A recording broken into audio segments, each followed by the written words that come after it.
चलिए आज के इस एक्सप्लेनर की शुरुआत सीधे मुद्दे से करते हैं।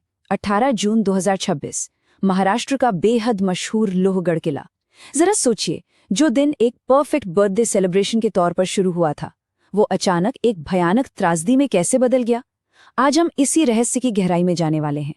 क्या वो सिर्फ एक अनलकी एक्सीडेंट था या फिर एक बहुत ही खौफनाक कथित साजिश?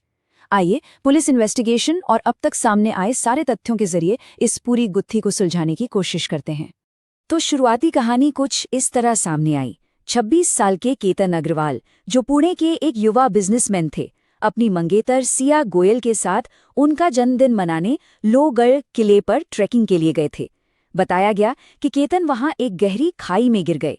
उनके साथ सिर्फ उनकी मंगेतर मौजूद थी और जाहिर है इस हादसे के बाद वो पूरी तरह से टूट चुकी थी। शुरू में हर किसी ने यही माना कि ये एक बेहद दुखद दुर्घटना थी, लेकिन ठहरिए, क्या सच में ऐसा ही था या फिर इस गहरी खाई में कोई और ही खौफनाक राज दफन था? अब इससे पहले कि हम आगे बढ़ें, इंटरनेट पर आग की तरह फैल रही एक बहुत बड़ी अफवाह को यहीं क्लियर कर लेना जरूरी है। सोशल मीडिया पर अचानक से ये दावा किया जाने लगा कि केतन का कनेक्शन 2024 वाले कुख्यात पुणे पोशे क्रैश केस के परिवार से है। ऐसा इसलिए हुआ क्योंकि दोनों केस में सरनेम अग्रवाल है और इत्तेफाक देखिए, दोनों के पिताओं का नाम भी विशाल अग्रवाल ही है। लेकिन ध्यान देने वाली बात यह है कि इसका कोई भी पुष्ट प्रमाण नहीं है। ये दोनों बिल्कुल अलग परिवार है, तो इस गलतफहमी को हमें यहीं खत्म कर देना चाहिए। खैर, वापस केस पर आते हैं। केतन असल में कौन थे? वो 26 साल के एक फुल ऑफ लाइफ युवा थे, जो पुणे के एक जाने माने परिवार से ताल्लुक रखते थे और अपने रियल एस्टेट बिजनेस में डायरेक्टर थे। उन्हें आउटडोर एक्टिविटीज और ट्रैकिंग का जबरदस्त शौक था और सबसे अहम बात, सिया गोयल के साथ उनकी सगाई हो चुकी थी और 2026 के अंत तक दोनों शादी के बंधन में बंधने वाले थे। बाहर से देखने पर यह एकदम परफेक्ट कपल लगता था। जब यह हादसा हुआ तो पुलिस का पहला रिएक्शन एकदम नॉर्मल था। उन्होंने इसे एक्सीडेंटल डेथ यानी दुर्घटनावश हुई मौत मानकर फाइल बंद करने की तैयारी कर ली थी। सिया ने बताया था कि केतन तस्वीरें क्लिक करते वक्त अचानक फिसल गए और सीधे खाई में जा गिरे। उस वक्त पुलिस हो या केतन का परिवार, सबने इस बात पर यकीन कर लिया था। आखिर पहाड़ों पर ऐसे हादसे होना कोई नई बात तो है नहीं, राइट? लेकिन फिर कहानी में वो बड़ा ट्विस्ट आता है जिसने सबको हिलाकर रख दिया। तो सवाल ये उठता है कि पुलिस का माथा ठनका कैसे? एक नॉर्मल सी एक्सीडेंट फाइल अचानक से मर्डर इन्वेस्टिगेशन में कैसे बदल गई? दरअसल जब इन्वेस्टिगेटर्स ने इस पूरे वाकये की बारीकियों को खंगालना शुरू किया तो उन्हें कई ऐसी चीजें मिली जो फिसल कर गिरने वाली थ्योरी से बिल्कुल भी मैच नहीं खा रही थीं। और वो पहला सबसे बड़ा सुराग जिसने पुलिस को चौंकाया वो था किले का सीसीटीवी फुटेज में एक बहुत ही रहस्यमय शख्स दिखा। अब जरा गौर कीजिएगा, ये शख्स इतनी भयंकर गर्मी में भी एक मोटी सी हुडी पहने हुए था और लगातार केतन और सिया का पीछा कर रहा था। पुलिस ने बाद में इसकी पहचान चेतन चौधरी के रूप में की। मतलब चिलचिलाती धूप में हुडी पहनकर किसी का पीछा करना, ये किसी भी एंगल से नॉर्मल नहीं लग रहा था और यहीं से हादसे की थ्योरी पूरी तरह से दरक गई।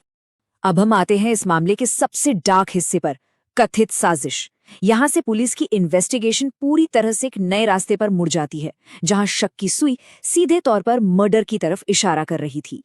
पुलिस के आरोप इस पूरी घटना के पीछे का संभावित मकसद बताते हैं। इन्वेस्टिगेटर्स का मानना है कि सिया और चेतन चौधरी के बीच एक सीक्रेट रिलेशनशिप था और ये रिश्ता सिया की सगाई से पहले भी था और बाद में भी। पुलिस की थ्योरी कहती है कि शायद किसी पारिवारिक दबाव या फाइनेंशियल वजहों से सिया की शादी केतन से तय कर दी गई थी और इसी वजह से केतन इन दोनों के रिश्ते के बीच एक बहुत बड़ी रुकावट बन चुका था, जिसे कथित तौर पर हमेशा के लिए रास्ते से हटाने का प्लान बनाया गया। और अब जो टाइमलाइन पुलिस ने सामने रखी है वो सच में रोंगटे खड़े कर देने वाली है। बताया जा रहा है कि 18 जून वाला हादसा कोई पहला प्रयास नहीं था। इससे पहले भी जान लेने की कई कोशिशें हुई थी। पहले लोहगढ़ किले में ही एक अटेम्प्ट हुआ था, जहां केतन किस्मत से झाड़ियों को पकड़ लेने की वजह से बच गए थे। फिर एक और ट्रिप प्लान की गई जो कभी हो ही नहीं पाई। और तो और हादसे वाले दिन से ठीक पहले भी एक कोशिश हुई थी, जिसे सिर्फ इसलिए टालना पड़ा क्योंकि वहां बहुत सारे टूरिस्ट आ गए थे। ये सब एक बहुत ही सुनियोजित साजिश की तरफ इशारा करता है। तो फिर 18 जून को उस खाई के किनारे असल में क्या हुआ था? पुलिस ने पूरी घटना को कुछ इस तरह से रिकंस्ट्रक्ट किया है। स्टेप 1, चेतन चुपके से कपल का पीछा करता है।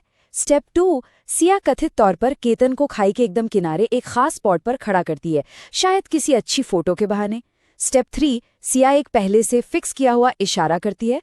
और फाइनली पुलिस का आरोप है कि चेतन वहां आता है और केतन को उस गहरी खाई में धक्का दे देता है, और फिर इस पूरे मर्डर को एक एक्सीडेंट का चोला पहना दिया जाता है।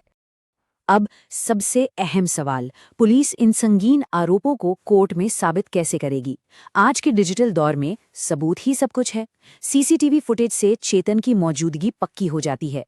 मोबाइल लोकेशन से ये साफ होता है कि घटना के वक्त ये तीनों किले के आसपास कहाँ-कहाँ थे। लेकिन गेम चेंजर्स साबित हो सकते हैं इनके कॉल रिकॉर्ड्स और डिलीट की गई चैट्स। पुलिस के मुताबिक सिया और चेतन के बीच हजारों कॉल्स हुए हैं, और अब फॉरेंसिक टीम उन डिलीट किए गए मैसेजेस को रिकवर करने में लगी है, जो इस पूरी साजिश का पर्दाफाश कर सकते हैं। तो आज की तारीख में स्टेटस क्या है? इन सब सबूतों के आधार पर पुलिस ने केतन की मंगेतर सिया गोयल और चेतन चौधरी को कथित हत्या के आरोप में गिरफ्तार कर लिया है। इस पूरे वाकये ने लोगों में भारी गुस्सा भर दिया है। केतन की हाउसिंग सोसाइटी और कम्युनिटी के लोग लगातार कैंडललाइट मार्च निकाल रहे हैं और इंसाफ की गुहार लगा रहे हैं। परिवार की एक ही मांग है कि अगर ये आरोप सच हैं तो दोषियों को सख्त से सख्त सजा मिलनी ही चाहिए। लेकिन देखिए, किसी भी नतीजे पर पहुंचने से पहले हमें एक बहुत ही क्रूशल बात याद रखनी होगी। ये सब अभी तक सिर्फ पुलिस के आरोप हैं। भले ही इन्वेस्टिगेटर्स ने डिजिटल सबूतों और सीसीटीवी के जरिए एक बहुत ही पुख्ता कहानी पेश की हो, लेकिन कानूनी नजरिए से ये आरोप अभी तक अदालत में साबित नहीं हुए हैं। सिस्टम के हिसाब से जब तक जुर्म कोर्ट में साबित नहीं हो जाता, तब तक आरोपी निर्दोष ही माने जाते हैं। तो अभी इस केस का सबसे बड़ा टेस्ट यानी ट्रायल होना बाकी है। इस पूरे एक्सप्लेनेशन के अंत में कई ऐसे सवाल हैं जो सोचने पर मजबूर कर देते हैं। क्या इस कथित साजिश में सिया और चेतन के अलावा कोई और भी शामिल था? और सबसे बड़ा सवाल, क्या पुलिस के वो सारे डिजिटल सबूत, डिलीट की गई चैट्स और लोकेशन डेटा अदालत की क्रॉस एग्जामिनेशन में टिक पाएंगे? ये कानूनी लड़ाई अभी लंबी चलने वाली है। इस केस ने ये जरूर साबित कर दिया है कि जिसे हम एक सीधा साधा हादसा मान लेते हैं, उसके पीछे कितनी खौफनाक सच्चाई छुपी हो सकती है। इस विश्लेषण में हमारे साथ जुड़ने के लिए शुक्रिया, और हम आगे भी ऐसे ही मामलों की तह तक जाते रहेंगे।